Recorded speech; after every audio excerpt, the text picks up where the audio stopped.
Welcome, students. Today, our topic of discussion is gymnosperms. Now, we all know that the plant kingdom is divided mainly into 5 groups. Number 1, algae. Number 2, bryophytes. Number 3, pteridophytes. Number 4, gymnosperms. And the 5th one is angiosperm. So, today we are going to study about gymnosperms. Now, what are gymnosperms? See, the word gymnosperm means naked seed.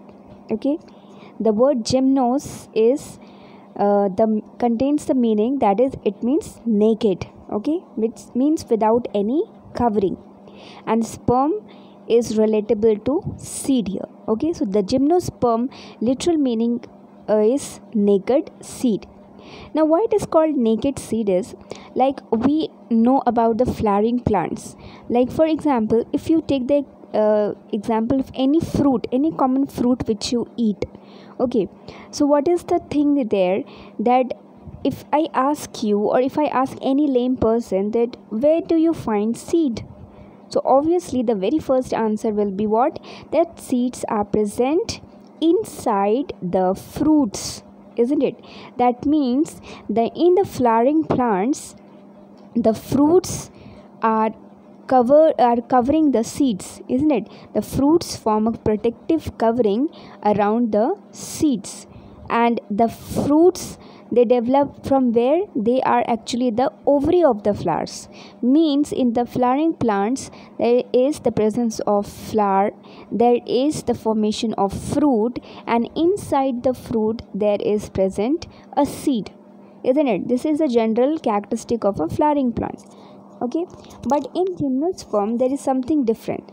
They do not have flowers. Okay, so if they are not having flowers, obviously the seeds if they are not having flowers, there will be no formation of the fruit. Okay, but there are formation of seeds in them. Okay, there are no flowers in the gymnosperms. Okay, and when there is no flower there will be no ovary, when there will be no ovary there will be no fruit, and when there is no fruit that means the seeds will be present but they will be naked.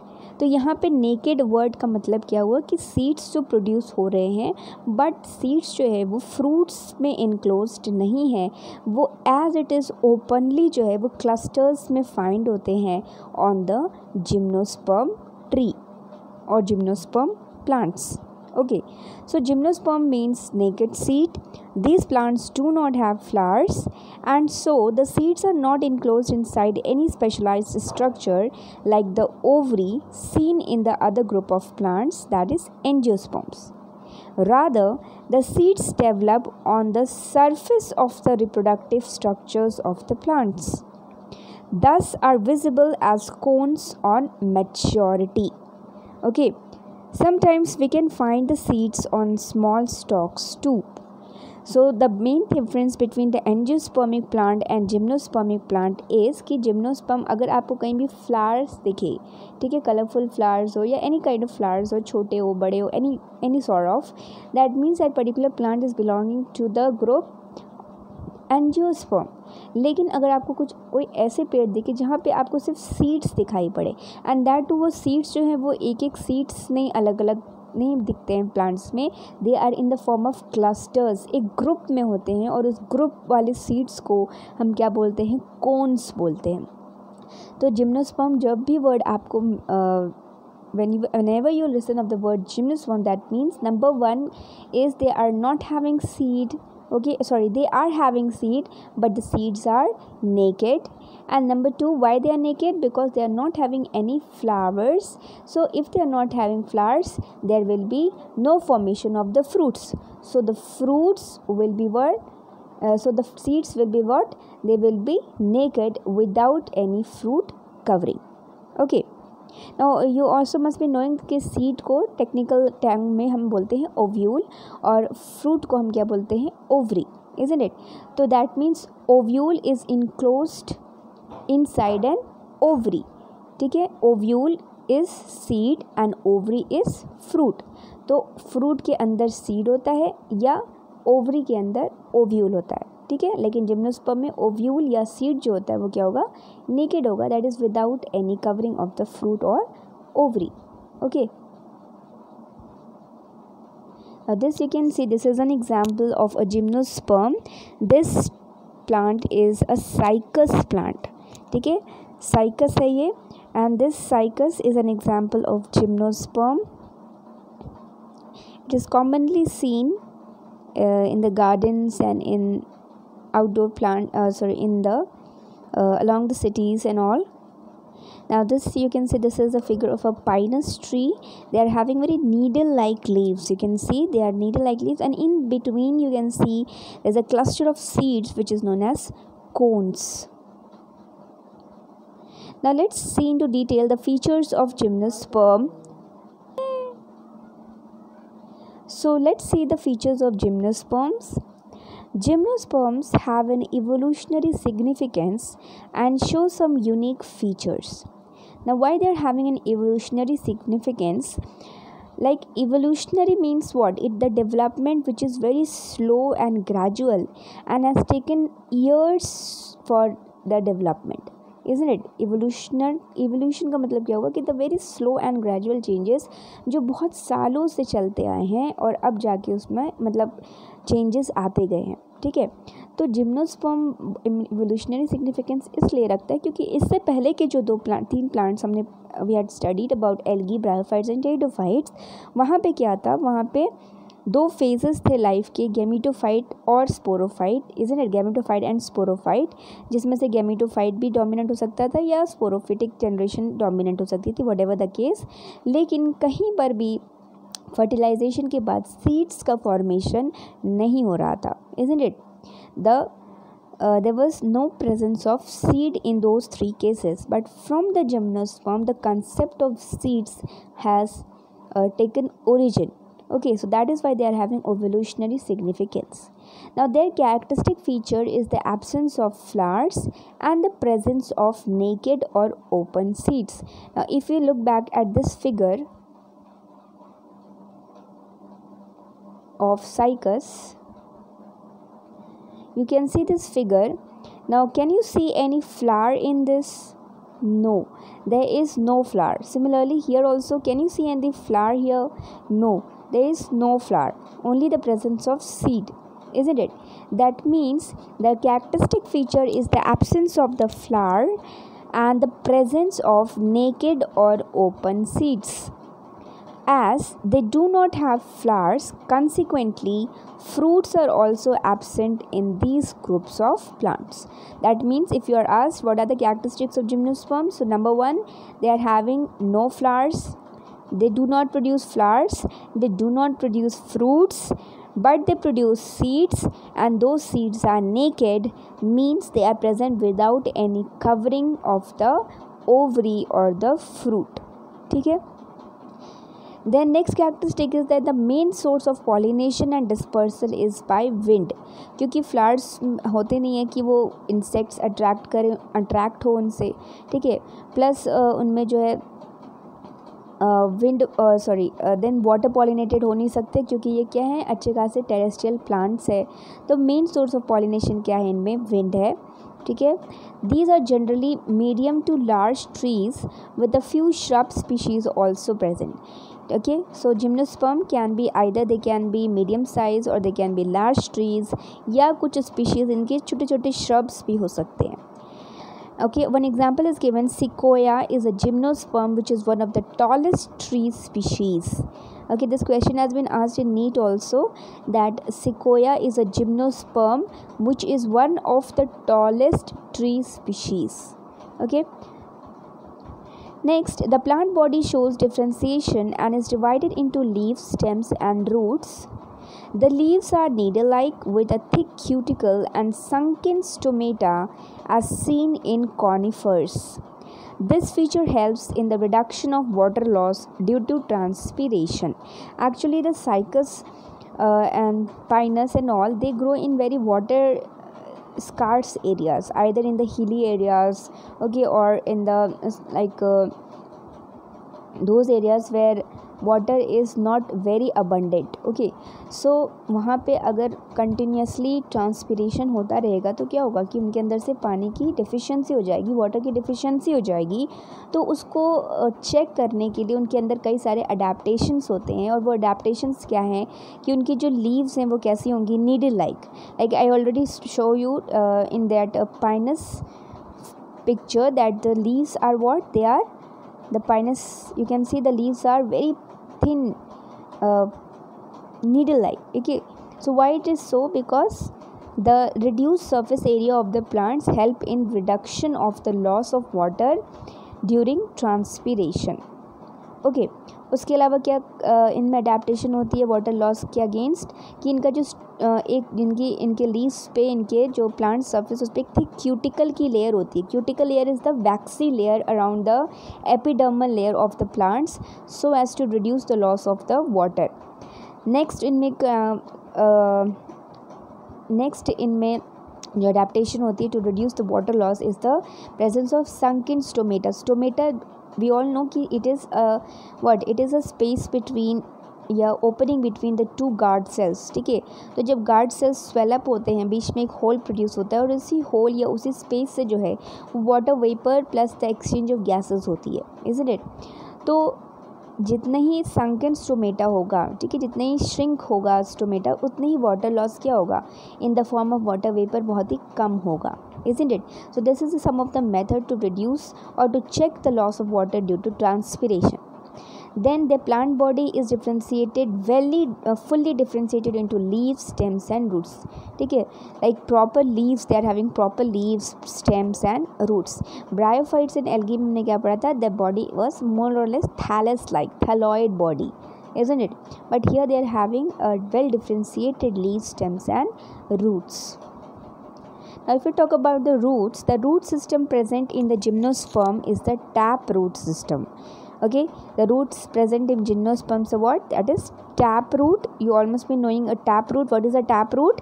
That there is one main thick root and side में क्या होते हैं secondary roots होंगे, फिर tertiary roots, root hairs and so on, isn't it? Now in some gymnospermic plants, the roots have an association with fungi and form a symbiotic relationship, and that relationship is known as mycorrhiza. Okay, for example in Pinus की जो roots होते हैं वो tap root होते हैं, लेकिन उनके roots में जो है वो एक सिम्बियोटिक एसोसिएशन होता है किसके साथ, फंगस के साथ.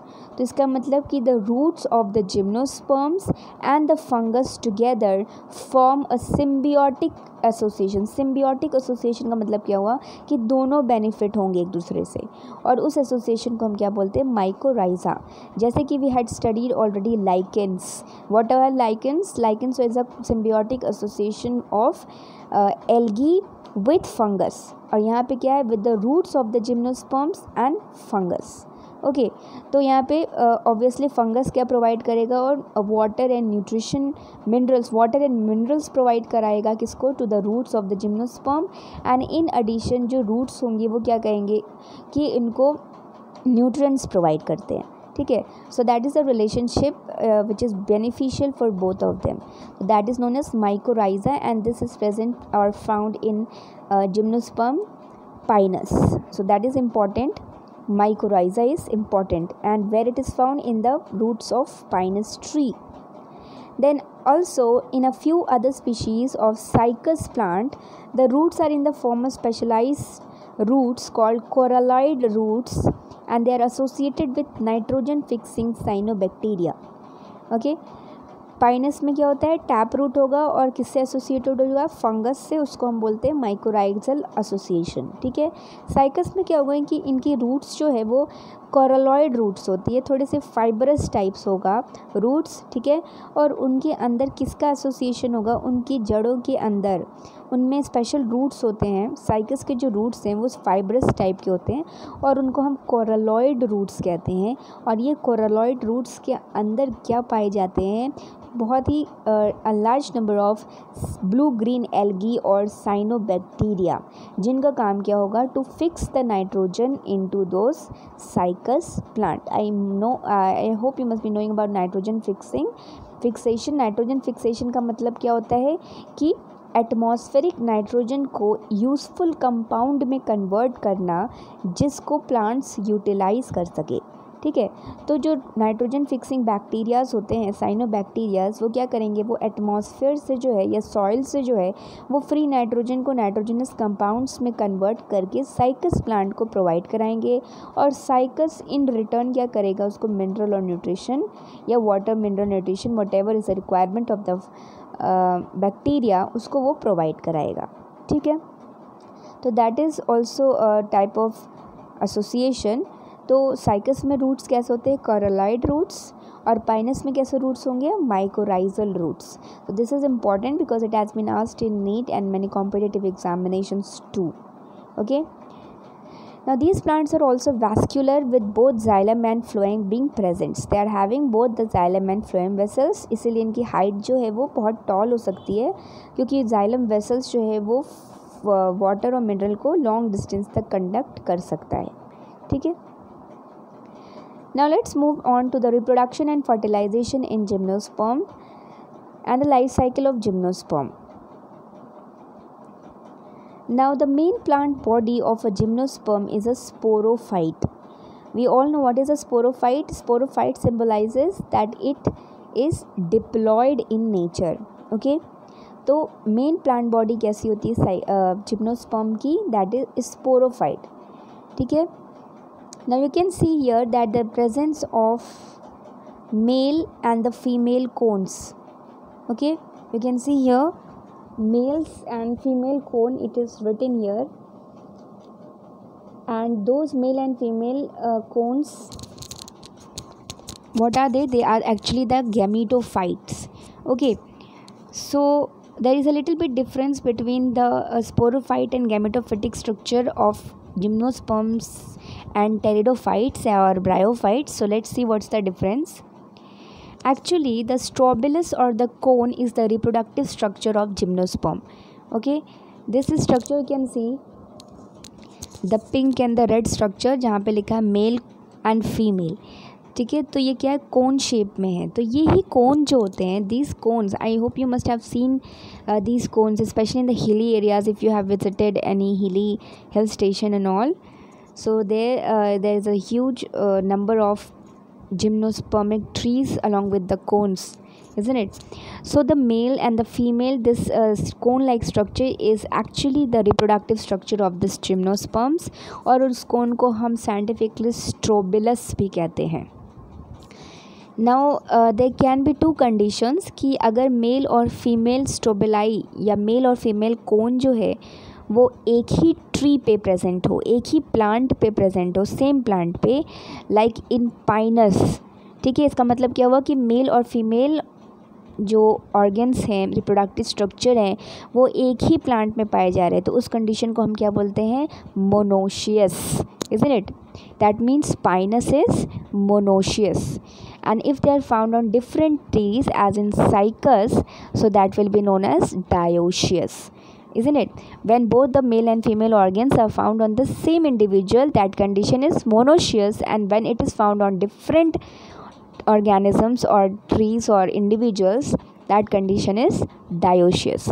So it has been asked in certain examinations that what is pinus? Pinus is monoecious in nature and cycas is dioecious in nature. Okay, then gymnosperm plants are heterosporous. One thing more, like we have studied कि gametophyte means they produce gametes, isn't it? And sporophyte means they will produce spores. Okay, so like in bryophytes we have studied कि the gametophyte is the main plant generation, main plant body. ठीक है, gametophyte is the main plant body in bryophytes. pteridophyte में क्या होता है कि the main plant body is sporophyte. ठीक है, bryophyte में we have studied कि the gametophyte produces gametes and the sporophyte produces spores, isn't it? तो यहाँ पर भी चूँकि मेन प्लांट बॉडी स्पोरोफाइट है, इसका मतलब कि जो मेल और फीमेल ऑर्गन्स है, रिप्रोडक्टिव ऑर्गन्स है, मेल और फीमेल कोन्स हैं जो, वो क्या प्रोड्यूस करेंगे, वो मेल और फीमेल स्पोर्स प्रोड्यूस करेंगे, isn't it? Male cone will produce male spores and the female cone will produce the female spores. Okay, so the gymnosperm plants are heterosporous. Heterosporous means कि two types of spores are produced. ठीक है, one spores which is smaller in size and which will give rise to the male cone is known as the microspores. Okay, and those spores which are larger in size and they will produce female cone and they are produced from the female cones, so that is known as the megaspores. ठीक है, once again I am repeating कि जो sporophyte है वो क्या है, वो main plant body है. ओके, इसका मतलब कि मेन प्लांट बॉडी डिप्लॉयड है. ओके, इसका मतलब कि मेन प्लांट बॉडी क्या प्रोड्यूस करेगा, स्पोर्स प्रोड्यूस करेगा. और वो स्पोर्स कहाँ प्रोड्यूस होते हैं, वो स्पोर्स मेल और फीमेल कोन्स में प्रोड्यूस होते हैं. ठीक है, you can see the pink colour over here and the female is red in color. You can see it is just a diagrammatic representation. They are not actually pink and red. Okay, basically they are brownish or yellowish in color. ठीक है, और they can be a little bit reddish also. तो basically जो mail कौन होगा वो क्या produce करेगा, छोटे छोटे स्पोर्स प्रोड्यूस करेंगे जिसको हम क्या बोलते हैं, माइक्रोस्पोर्स. और जो फीमेल कोन्स होंगे वो क्या प्रोड्यूस करेंगे, थोड़े से लार्जर साइज़ के मेगास्पोर्स. ठीक है, माइक्रो मतलब ही स्मॉल होता है, मेगा मतलब बड़ा होता है. तो मेल कोन्स क्या प्रोड्यूस कर रहे हैं, माइक्रोस्पोर्स, और female cone is producing the megaspores. ठीक है, तो अब दो अलग अलग टाइप के स्पोर्स हो गए ना, इसीलिए जिम्नोस्पर्म को हम बोलते हैं कि वो हेट्रोस्पोरस है. हेट्रो मतलब होता है अलग अलग, स्पोरस मतलब स्पोर्स, मतलब कि जिम्नोस्पर्म्स क्या प्रोड्यूस कर रहे हैं, दो अलग टाइप्स के स्पोर्स प्रोड्यूस कर रहे हैं from two different types of cones. Understood? So that is what it is written here कि they produce different spores which are haploid, microspores and megaspores. Now there is one term over here and that is haploid. अब जो main plant body है वो कैसी है, main plant body is sporophyte that it is 2n diploid थी. जो mail cons produce हो रहे हैं वो भी सारे के सारे क्या है, 2n है. एक्चुअली कोन का फॉर्मेशन कैसे होता है कि जो लीव्स, कुछ लीव्स जो होती हैं, कुछ लीव्स जो है वो स्पेशलाइज्ड हो जाती हैं और वो बजाय अलग अलग ग्रो करने के एकदम कॉम्पैक्ट मास में ग्रो करती हैं ऐसे. ठीक है, वो कॉम्पैक्टली अरेंज होके ग्रो करते हैं. तो इससे क्या होता है कि एक स्ट्रक्चर बनता है जिसको हम बोलते हैं कोन. ये कोन और कुछ नहीं है, कुछ स्पेशलाइज्ड पत्तियां होती हैं, लीव्स होती हैं. ठीक है, जिनमें स्पोर्स प्रोड्यूस होते हैं. अंडरस्टूड? तो मेन प्लांट बॉडी कैसी है, स्पोरोफाइड है, उसमें रूट्स है, स्टेम्स और अब लीव्स हैं. कुछ लीव्स ऐसी होती हैं जो कि बजाय अलग अलग ग्रो करने के थोड़ा सा कॉम्पैक्ट मास में ग्रो करती हैं और उनका जो शेप हो जाता है वो थोड़ा सा कोन लाइक हो जाता है. ठीक, तो कोन हो गया. अब इसी कोन के अंदर जो है वो क्या होगा, मियोसिस होता है. इस कोन के अंदर क्या होगा, मियोसिस होगा. और मियोसिस से क्या प्रोड्यूस होंगे, इस कोन्स के अंदर छोटे छोटे जो है वो स्पोर्स प्रोड्यूस होंगे. ठीक है, इन कोन्स के अंदर क्या होंगे, मियोसिस होता है और छोटे छोटे क्या होंगे, very small in size spores produce होते हैं. तो जो मेल कोन से स्पोर्स प्रोड्यूस होंगे उसको हम बोलते हैं माइक्रोस्पोर्स और जो फीमेल कोन से प्रोड्यूस होंगे वो कैसे होंगे, मेगास्पोर्स. लेकिन उनका प्लॉइडी लेवल क्या होगा, हैप्लॉइड होगा, ना कि डिप्लॉयड. क्यों? क्योंकि इस कोन के अंदर क्या हो रहा है, इस कोन के अंदर सेल डिवीजन हो रहा है, मियोसिस हो रहा है, जिसकी वजह से जो स्पोर्स हैं वो क्या प्रोड्यूस, ये जो स्पोर्स हैं वो कैसे होंगे, these are haploid in nature. Okay, so they produce different spores which are haploid, microspores and megaspores. ठीक, you can see the structure of the cone. This is the structure of a cone, female cone है ये. ठीक है, now you can let's see a detail about male cones. ठीक है, male cones और the male strobili have microsporophylls which have the microsporangia that produce the microspores. Okay, now let's understand these terms. Male cones को क्या बोलते हैं? Mail स्ट्रोबेलाई भी कहते हैं। अभी मैंने बताया, यू कैन सी हियर कि ग्रीन ग्रीन लीव्स हैं। इन्हीं ग्रीन लीव्स में से कुछ लीव्स जो है वो ब्राउन कलर के मास में कन्वर्ट हो गए हैं। ठीक है, अभी मैंने क्या बताया कि जो लीव्स हैं वो बजाय इंडिविजुअली ग्रो करके वो क्या हो रहे हैं, वो they are growing in the form of compact mass. ठीक है, और इस स्ट्रक्चर को हम क्या बोलते हैं? This structure is known as cone, isn't it? तो बेसिकली अगर हम पूछे कि ये जो कोन बना है तो उसका ये एक एक स्ट्रक्चर क्या है, ये एक्चुअली में क्या है, इसको हम लीफ ही तो कहेंगे, है ना, क्योंकि लीफ ही मॉडिफाई हुआ है कोन बनाने में। तो इस लीफ को अब हम लीफ ना कह के क्या बोलेंगे? मेल कोन की मैं बात कर रही हूँ। ठीक है, अगर मेल कोन है तो इस लीफ को हम क्या बोलेंगे? माइक्रोस्पोरोफिल। ठीक, ये जो लीफ होगी मेल कोन की,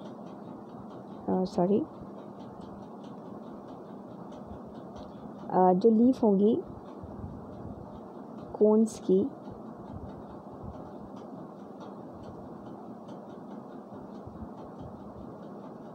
ठीक है, तो ये जो लीव्स हैं इन लीव्स को हम क्या बोलेंगे? These leaves will be known as microsporophyll. ठीक, कोन की जो लीव्स होगी उसको हम क्या बोलेंगे? माइक्रोस्पोरोफिल। अब एक माइक्रोस्पोरोफिल को अगर हम ऑब्जर्व करें अलग से तो उसका कुछ स्ट्रक्चर ऐसा होगा। Sorry,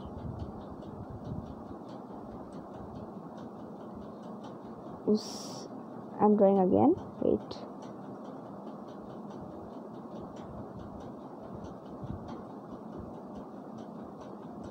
Okay, if we observe a single microsporophyll तो हमें मिलेगा कि वहाँ पे एक और स्पेशलाइज्ड स्ट्रक्चर बन जाता है लाइक दिस। ठीक है, जिसको हम बोलते हैं माइक्रोस्पोरेंजिया। ठीक है, माइक्रोस्पोरोफिल क्या है? जो कोन्स की जो लीफ है उसको माइक्रोस्पोरोफिल कहेंगे, और जो ये स्पेशलाइज्ड स्ट्रक्चर है माइक्रोस्पोरोफिल में उसको हम क्या बोलेंगे? माइक्रोस्पोरेंजिया बोलेंगे। ये माइक्रोस्पोरेंजिया ही होता है जिसके अंदर क्या होगा? मियोसिस होता है। इस माइक्रोस्पोरेंजिया के अंदर क्या होगा? मियोसिस होगा। ठीक है, सॉरी,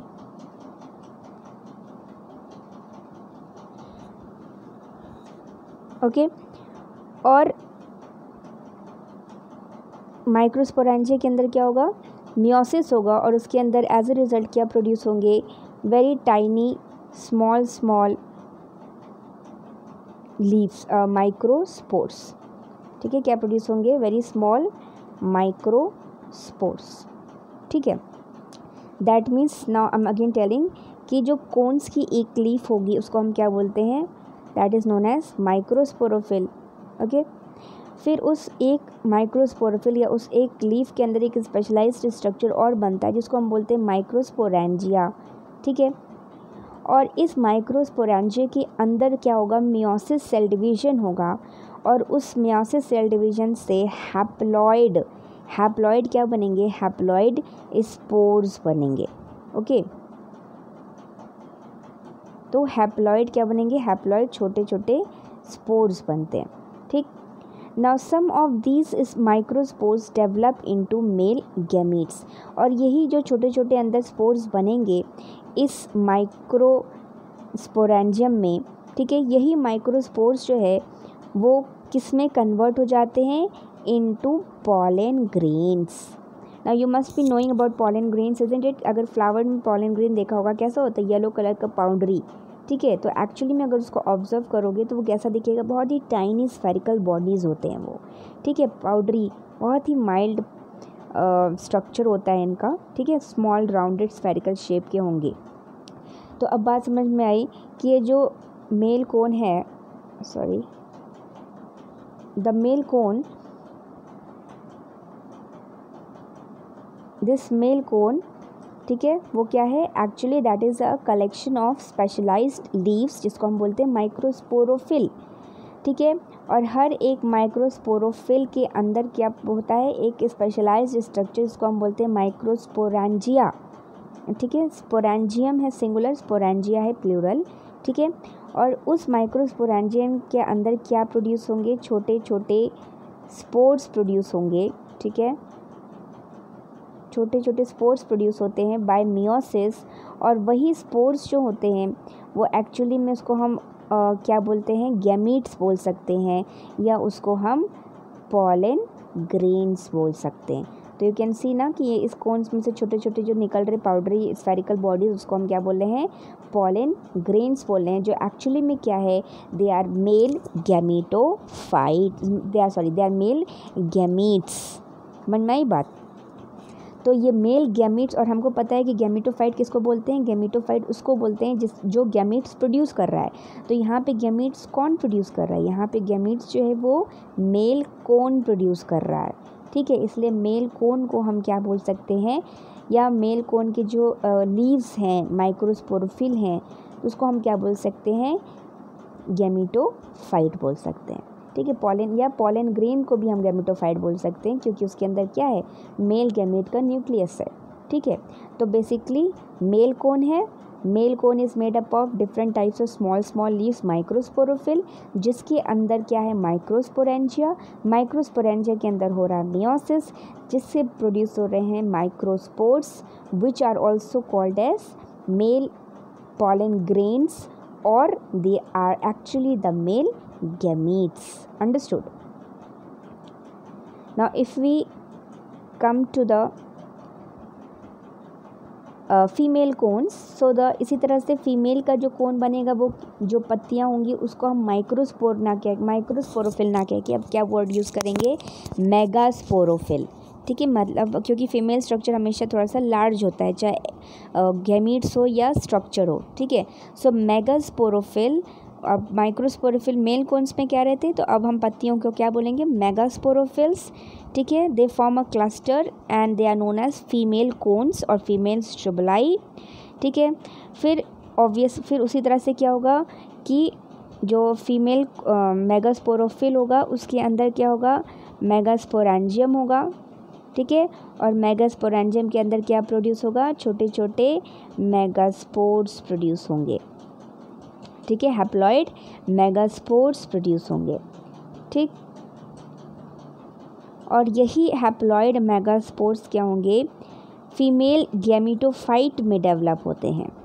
ठीक है, अब ये क्या होंगे कि ये जो हैप्लॉइड मेगास्पोर्स हैं वो क्या होंगे कि हैप्लॉइड मेगास्पोर्स के अंदर, ठीक है, ये क्या था, मेगास्पोरोफिल है, ये मेगास्पोरेंजियम है, और इसके अंदर छोटे छोटे क्या हैं, मेगास्पोर्स हैं जो कि हैप्लॉइड है। ठीक है, अब इस मेगास्पोर के अंदर, ठीक है, क्या होगा, फर्दर मियोटिक डिविजन्स होंगे। ठीक है, और क्या प्रोड्यूस होगा, फीमेल गैमेटोफाइट प्रोड्यूस होगा, यानी कि फीमेल सेक्स ऑर्गन प्रोड्यूस होगा। ठीक है, अंडरस्टूड। ये सिंपल लैंग्वेज में ऐसे समझने को कर सकते हैं कि ये मेगास्पोरोफिल है, ये मेगास्पोरेंजियम है, और इसके अंदर क्या प्रोड्यूस हुआ है, megaspore. This much is clear. Okay, और इसी मेगास्पोर को हम इन अदर वर्ड चाहे तो क्या बोल सकते हैं, फीमेल गैमेटोफाइट। इसको हम क्या बोल सकते हैं, फीमेल गैमेटोफाइट बोल सकते हैं। क्यों बोल सकते हैं, क्योंकि इसी में यही क्या है, it is having the female gamete. ठीक है, नाउ व्हाट विल हैपन कि फर्टिलाइजेशन का टाइम पे क्या होगा कि when the pollen grains are release from the microsporangium, they get dispersed to the wind and reach the female cones. The pollen grain develop a pollen tube which grows towards the archegonium.